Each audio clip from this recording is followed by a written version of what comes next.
Hey everyone, so I'm calling from Toronto, just at my sister-in-law's place, and wanted to go over who I am. It's Dr. Aaron Van Gaver signing in. I'm a naturopathic doctor. I've been practicing for 13 years out in Vancouver, and why am I here? I'm here because I really wanted to reach out to any of my patients that I've seen or people that have liked me on Facebook and answer questions. I want to be a little more accessible. I know people have questions that they want to ask. How do I know this? Because family and friends ask me questions all the time, and I want to help out if I can. I don't think you have to see a naturopathic doctor. I think there's lots of things you can do on your own. What I think is great about what I do is being able to hear a person's story, meet them where they're at, and help them overcome some obstacles. Of course, my alarm goes off. So I want to recap from last week. I talked about stress and the importance of managing stress. If you can remember, some of the more important things that I find works really well is ensuring you get to bed at the same time each night, wake up around the same time each day. If you do have a problem with sleep, it is definitely going to affect your adrenal glands. So your adrenal glands sit on top of your kidneys. They secrete various hormones, including cortisol, adrenaline, some androgenic hormones like DHEA, which helps keep us biologically young. And so our adrenals are really, really susceptible to stress. In fact, we actually need our adrenals. If we didn't secrete cortisol, we wouldn't be able to adapt to stressful situations like changes in temperature, being hungry, being thirsty, or even fighting off an infection. So our adrenals are really important. I didn't talk about this last time, but adrenal stress index is a type of test that you can do. Conventionally, there's one way of testing your adrenal glands, and that's by using blood. And so your medical doctor will run a morning cortisol test, and that will assess what your cortisol levels are first thing in the morning. The problem with that is it's only telling you what your morning cortisol levels are doing. So as a naturopathic doctor or a functional medical doctor, we use two types of different tests. One is called the adrenal stress index. It's a saliva-based test. You get 4 little tubes that you spit into over the period of a day, and it measures your cortisol levels morning, afternoon, noon, and evening. And so you get a good idea of what your cortisol levels are doing throughout the day. Typically, cortisol levels are high in the morning, and as you get down throughout the day, cortisol levels decrease, and that allows you to fall asleep. There's another hormone called melatonin that's secreted by the pineal gland once the sun starts going down, and that's what helps us get to sleep.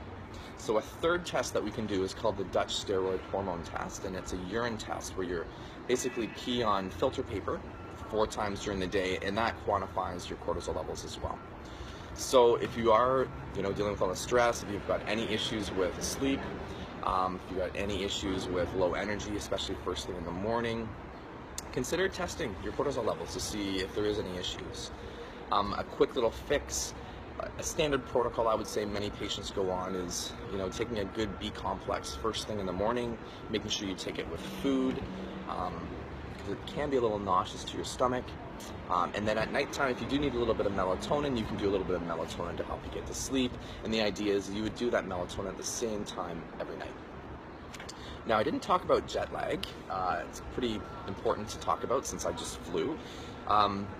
If you do want to use melatonin to help with jet lag, the idea is you would take the melatonin at the same time you would normally go to bed in the original time zone. So say if you normally went to bed at 11 p.m. in Toronto, for example, or in Vancouver, and you're out here in Toronto, I would take the melatonin at like 2 o'clock Toronto time at night if I had been able to get to sleep. And that just maintains your circadian rhythm in the original time zone.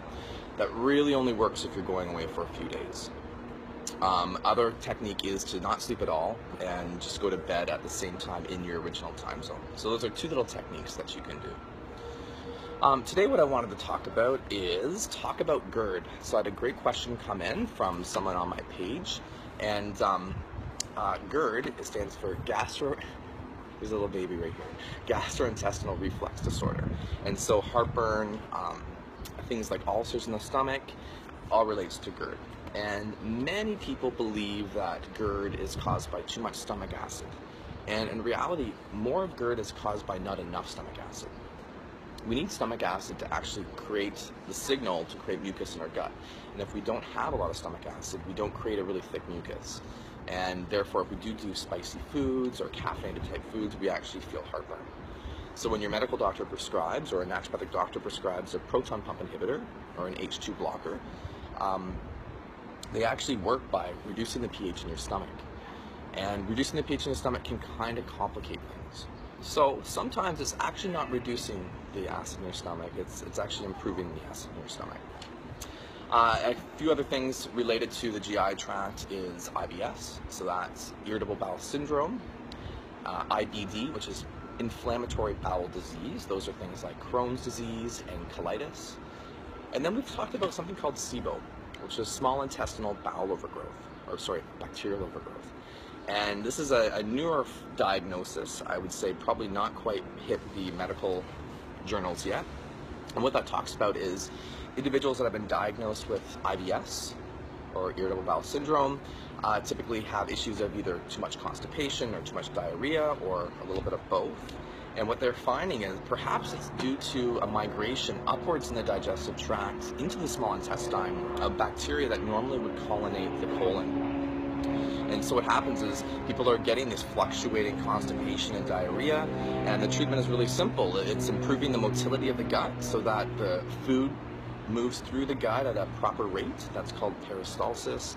And for many individuals, that peristaltic action is decreased, and the bacteria that normally resides lower down in the gut, in the colon, starts to migrate up into the small intestine where it shouldn't be. And then bacteria ferment things. So when we eat foods, the bacteria gets in there, ferments it, creates gas, can create distension, and can cause a lot of discomfort. So there are some treatment options.